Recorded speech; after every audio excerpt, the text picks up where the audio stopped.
Greetings, fellow humans. My name is Flailbot. Oh dear. Welcome to episode 5 of our Banished Relax-a-thon. We are Nova Soy, and I'm never gonna get the declination of those adjectives right unless I buckle down and try harder. Regardless, we're gonna deal with this this trading post.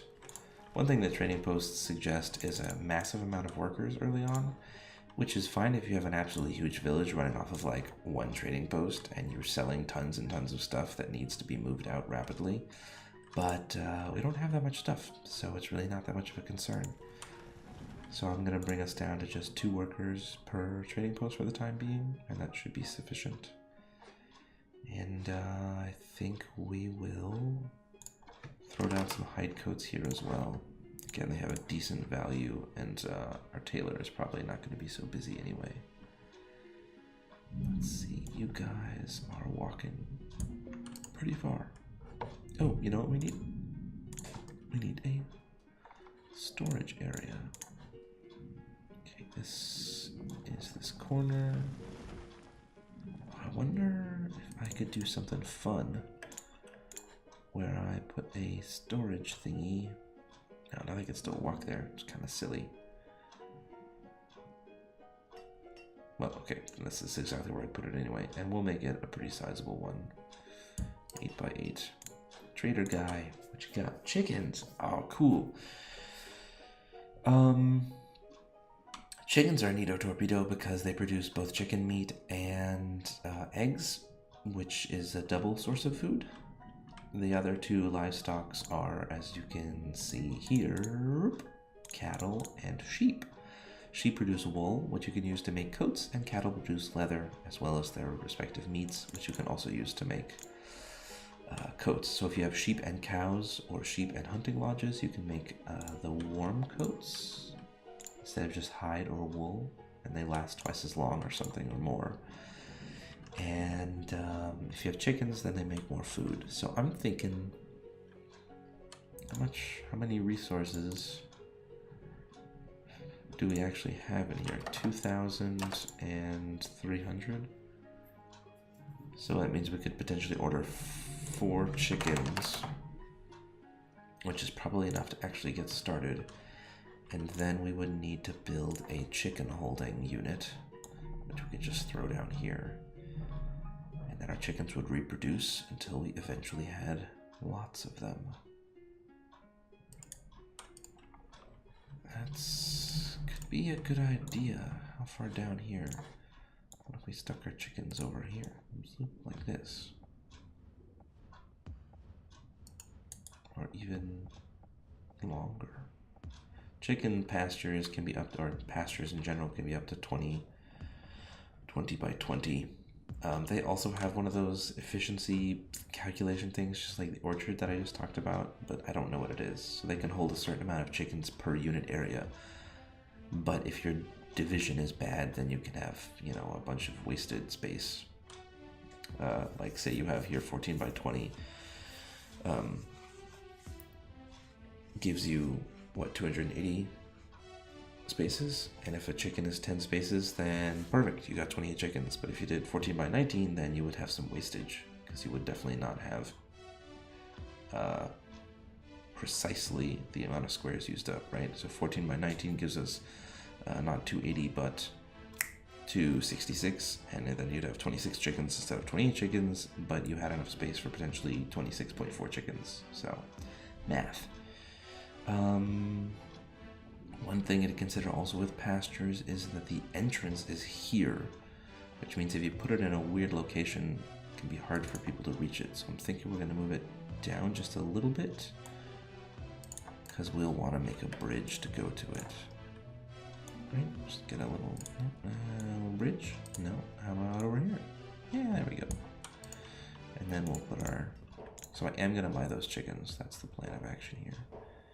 And we want to leave 1 square for a pathway on that side.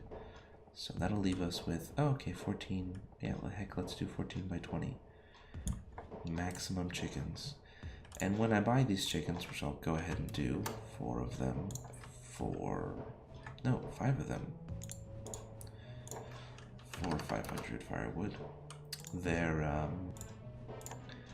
just gonna hang out in this little adorable pen for tiny chickens until I find someone, a farmer, to come and get them. Oh no, actually they'll just walk over to the pasture by themselves. They're really well behaved livestock. So once the pasture is built, someone will start caring for them, and the chickens themselves will just walk over there and say, yeah, sure, no problem, bro. And will happily, well, prepare themselves to be utilized for eating. That's a polite way to put it. He's gathering firewood, of which I'm assuming we have very little stored now. Yeah, because we've just spent 500, and here we have almost 500. For workers producing 107 pumpkins, that's a tragedy. Ah, look, this person's actually using the road. Oh, but they're going this way, not this way. Okay. Ah. One day. Let's go ahead and build that road there. And we can build that road there. Got enough room to squeeze in another house over here? Well, almost. I can finagle it. No. Oh yeah, hey, look at that. Dang, I bet we could even fit 2 if we put this road in a different place. Nope, I'm wrong. No road would work. So, yeah, heck. Let's put them right there. Wait, did this person pick something up? Nah. I wonder sometimes when people start doing these work projects if they also harvest like the food and stuff that's lying around, but I suspect that that's not actually the case. I think they just they just move the stuff, they just remove it, and they produce the resource if it's like a harvestable resource. So like here, obviously the iron is being created and someone else can come get it, but until someone else comes and gets it, nothing happens. But if it's these, you know, delicious herbs or whatever, they don't have the profession to actually pick it up or to produce it, so they won't. Current season 0. Okay, it's spring, fine, I accept. Although 18 for last season is pretty terrible.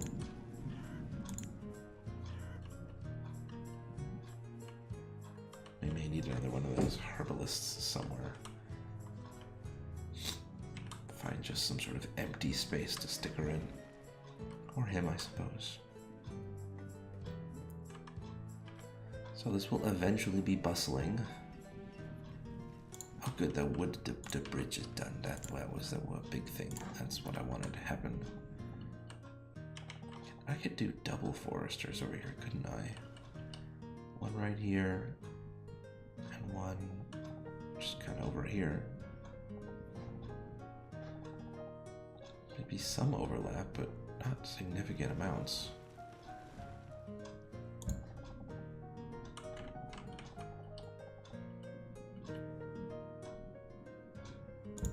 And then we could do a gatherer's hut,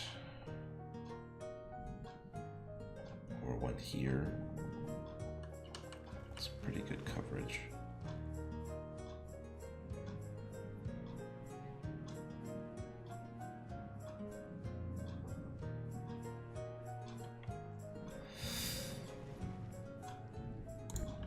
Nope. There. Let's pause that though. And then we will put a storage location here between the 2 foresters. And I'll get roads, of course. Foresters love roads. Oop. Oop. There we go. Food is low. Oh geez. Oh geezy Pete's. That's terrible news. You there. Be built. You there. You don't have priority, or I don't have any interest in building you. Okay. This year, this guy has to get harvested. These are coming in this year? No. yet, but these are growing. And our chickens, yeah, we still need to deliver a bunch of logs there. I may have over invested in logs. 14 kids and 4 students. You can see this is pretty uneven, which is not great. You kind of want the same amount of kids as you do students. So what happened here is that my students got older, they went through school, and around that time I started building new houses. And so I have an influx of kids because as soon as people move into a new house, right, these guys are going to pop out a kid momentarily. These guys just popped out a kid. These guys did. All these brand new houses have families now. And the old houses, like this one, sometimes you get a situation like this where people have moved out and then a new family moves in. You often get situations like this where you have parents with their 2 kids, and these 2 kids potentially want to move out, but there's no housing for them to move into. Or you have a situation like this where these people are too old, they're not going to be producing any more kids, and their house is basically occupied until they both die.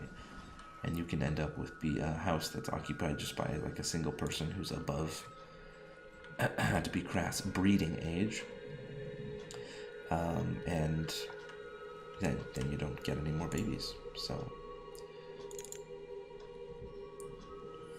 oh geez, we desperately need laborers. 5 of 7 fishermen, huh? Let's go with 3 there and 3 there is okay. If you're not careful and you don't have any laborers and your teacher dies, then all the students who are active lose their experience, as I already previously elucidated. Ooh, a trader. What you got for me, buddy? Oh, you got food. Let's trade, you know what? I'm gonna happily trade some of my coats for some food, and we're gonna take squash, because we don't have any. And we're just a smidge low on food. I'm not keen to trade my firewood, just because we're a bit low on wood. But I'll go ahead and trade 100 firewood for another 300 beans, and then get out of here. Food merchants are neat. They just help you sort of shore up your situation. You just need to make sure that you don't overly rely on them, or else you'll end up, well, okay. You need to be careful about using them, because if you are overly reliant on them, and you're not paying attention to your consumption versus your production, then what can happen is that you end up missing a shipment, or your goods aren't there, or whatever, and you are unable to feed your people because you are not producing enough to sustain. They're a great way to top up reserves if you are already at a sustainable level. Are my chickens moving in yet? Nope, not yet. Ah, it's being built. Excellent. The logs are all there. This bugs the crud out of me. There are mods where you can like do terrain alterations and stuff, but alright, 800 food from here. This one's gonna get us. There was an early freeze last year, I'm pretty sure, right? We were like at 0 in early autumn, weren't we? Barely started harvesting our pumpkins over here. And now our pumpkins are almost halfway harvested, and it's still 12 degrees outside. Okay, you're going up slowly. Then the gatherers will come up. Ooh, yeah.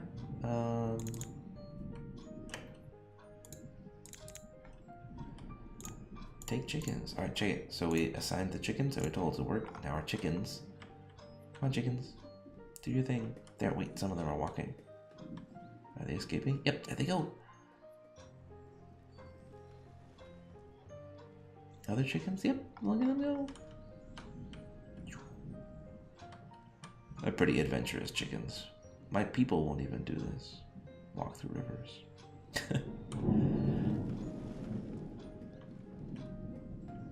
So they will walk to their pasture, and then they will start to lay eggs, and they will start to reproduce. And what's interesting about the chickens is that they will... What's interesting about the pastures in general is that they will grow and grow and grow. They'll reproduce, but they won't produce any meat except for like the occasional chicken dying of old age until they're at maximum. And then as soon as a chicken is born, like the oldest chicken will be killed off or whatever. And then you have a steady production. So they sort of take a while to get rolling. They're a little bit like orchards in that regard. This guy could use some more roads. Still have so much stone, which is nice. Maybe I should go ahead and build this tunnel up here. 64 stone. I don't need to waste 64 stone on that.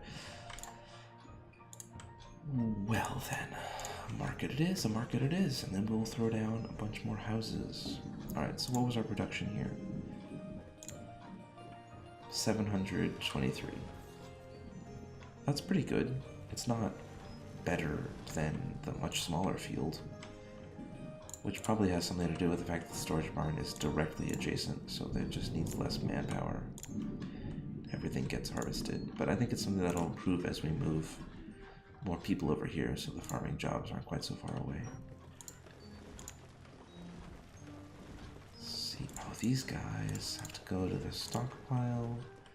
That's also not that far. I'll also eventually want to build a school here. And I will probably want to make this road from probably about here. A stone road. Is there? I know there's a trader there, but I want to see if I can squeeze in a house here. So yes, house here, and no second house, it doesn't look like. Okay. Well, let's just put it down anyway. Pause it. One other curious thing about house building. If you build a house like this, and the trees that are on it fall over on their own, then they won't grow back either. So it's like, oh, he only brought one of the things I asked for. I'm not gonna bother with steel tools then. You know what? Let's do every visit stone, iron, or stone and steel tools.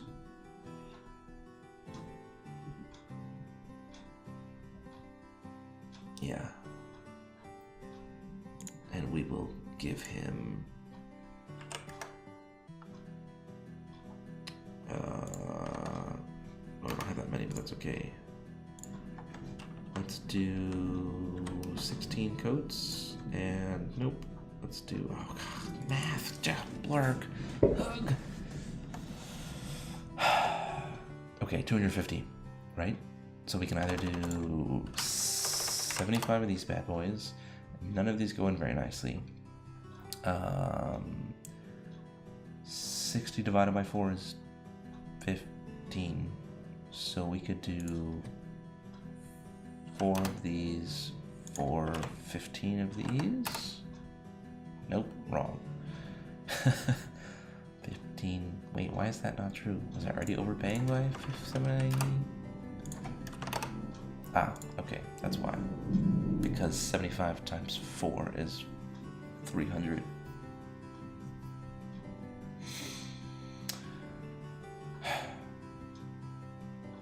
Fine, you win. Minus 12 and a half.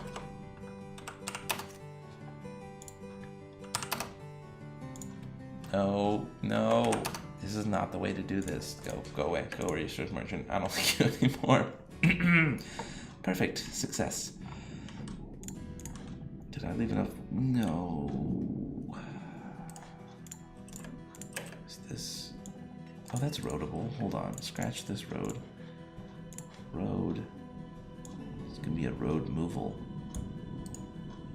And we are gonna build a row of houses here.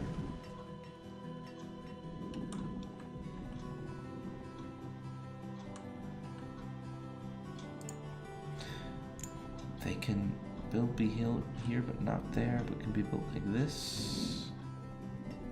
All the edges of the market are pathways, which is why this overlap works. So I can be built like this. Oh, interesting. I mean, what happens if I build road here? I can't build the road there, but I can build here. Okay, that was the issue with that. That's why it moved the whole road down one square. So I should be able to build this house, yeah, facing this way, just fine. And then this house will just face the other way. And this house will also face down. And this house will face back up, just for funsies.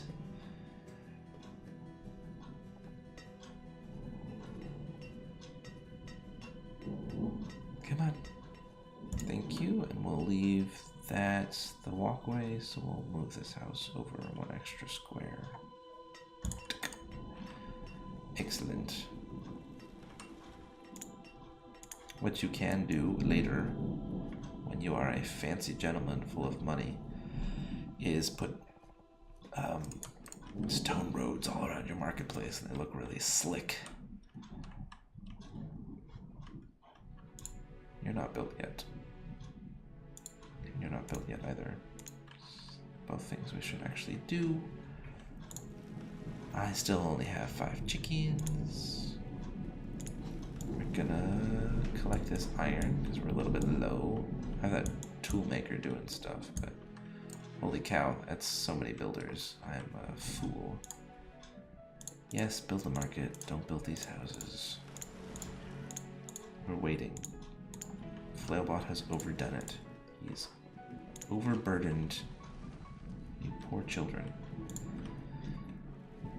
Where are my 10 builders coming from, though? Let's just make sure that I've got a grip on this.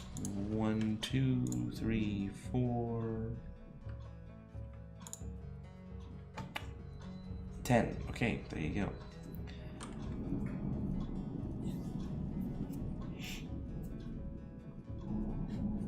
I'm gonna go ahead and prioritize this. I don't know if that'll do anything, but I'm doing it. We are lacking firewood because we're lacking wood, but that's why we are building this here forester and this here forester. Storage area is done. That's great news. We may build a barn over here. We may build a barn here. Probably more likely over here. And then we'll build that hunting lodge.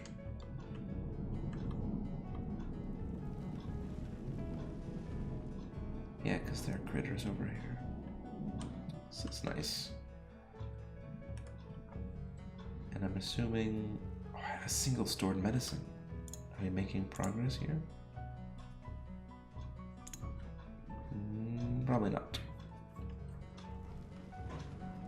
We need less medicine if we have more different kinds of food. So there are multiple ways to address the whole health thing. Medicine is sort of a cure-all, but I think there's a limit to how often you can use it. And of course it's relatively difficult to gather. And then food types will increase your base health or whatever. I don't know how it works. I don't know. Tell me, fishermen, how are you all? 462 last season? I don't know. I'm not impressed. Not really. For 3 people?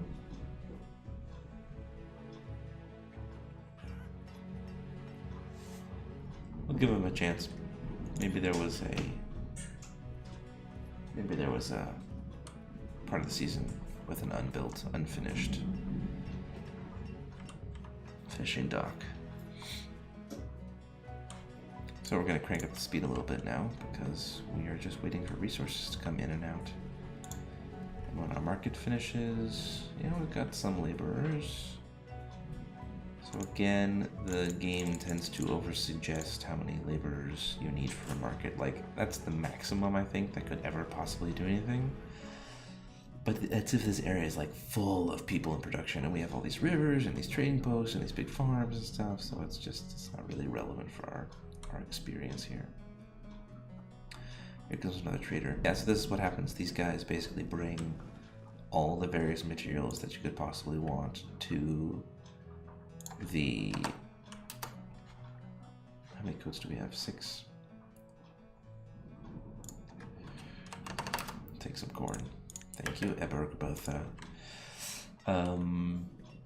they take everything that you could possibly want and they bring it here. So something like a blacksmith here doesn't have to walk over to the storage barn or to the iron storage stockpile. He just comes directly to the market and everything is here.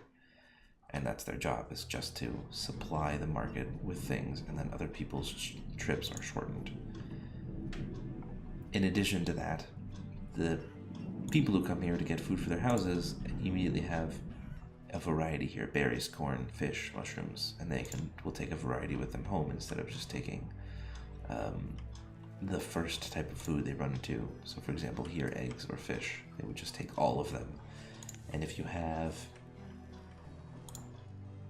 let's see, for example, yeah, here 400, 500 pumpkins and cabbages. If someone comes here 5 people after another, then maybe all the pecans are gone or something, and someone doesn't get a variety of diet foods, and then their little hearts will go down. And yeah. So our chickens should also be laying eggs, which of course I already knew because of that thing, but hey, learning.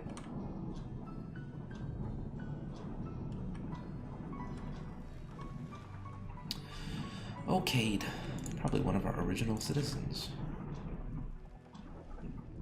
Squeeze in 2 fishing docks here.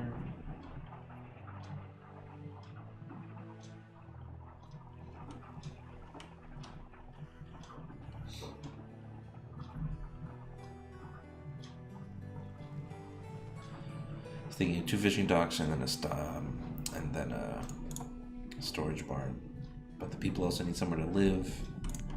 It's all very coupled together. If you want people to work efficiently, they need places to live and places to drop the things off and things to where to, get their food and so on and so forth. So, all right, so chestnut seeds would potentially allow us to plant, instead of just pecans, chestnuts. If you briefly look there, I don't actually have enough resources to buy this. It's only 2,300, the total valuation here. So I'll have to up the amount of firewood or the amount of hide coats or beer or whatever that I have going into there. And the reason that you want to vary your crops is because if you get like a blight or something, then your adjacent crops will infect one another, and you'll need to basically cut down all trees and plant a different type. And if you don't have another type, then you're more likely to get another blight, basically a relapse of blightness. All right, looking good. We have 6,000 food, which is amazing. Well, okay, which is pretty good. Let's not oversell our success here. I think that the next thing we want to do to increase general efficacy is this market we talked about. And then we'll also want to build these houses over here. 10 kids going through school, and our labor force is far too small. That's my primary concern at this point. What happens if your labor force is too small is that you have little projects that don't get finished here and there, and moving resources across the map or to do, just doing things takes forever, like basic tasks. When I started playing this game, I thought that laborers were just like people waiting to find a real job. That is 100% not the case. They are people who do absolutely critical jobs.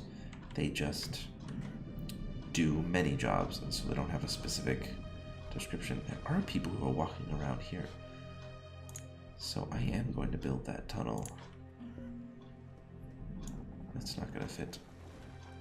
No, because it's overlapping right there. This could work. We will, of course, not actually build it right now, because that would be silly. Oh, another trader. What you got? Stone. Oh, yeah. So the amount of stone that people bring and the price of the stone is going to be different.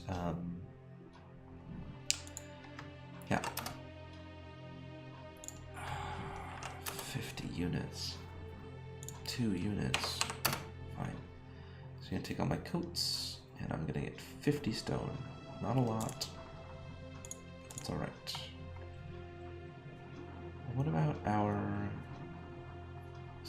textiles. That would be wool and leather, which is 0, which means our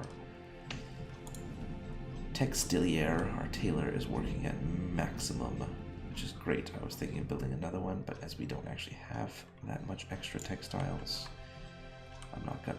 This is a bad sign. This means I'm not producing enough firewood. And the reason is because I don't have enough logs. And the reason for that is because I'm building things like crazy. So hopefully we won't have any starvation or whatever during the next winter. Freezing to death, that is, during the next winter. And if we don't, then we should be able to move smoothly on to the next season. Oh yeah.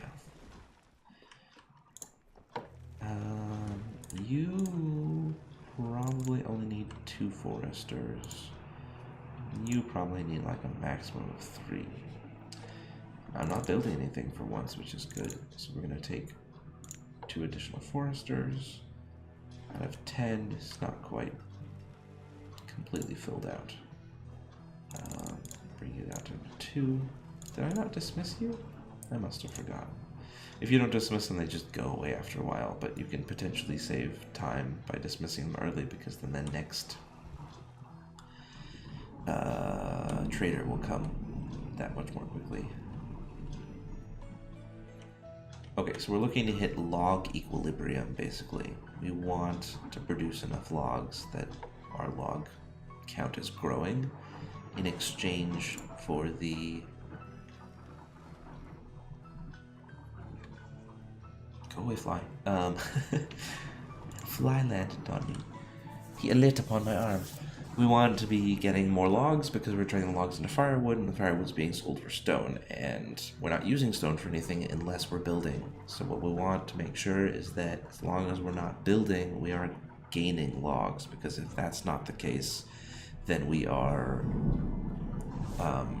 well, we're running a deficit, and it's going to be a tragedy. Also, I assume, because this is a pretty nice microphone, that everyone can hear the thunder outside. Regardless, I have been Flailbot, and this has been Banished, our Relaxathon. Thanks for watching, and I hope you guys enjoyed this. We'll have one more episode coming up on Friday, and then... Oh, I don't know, we'll do something different. We'll see what it is, what it's going to be. Thanks for watching. See you guys next time.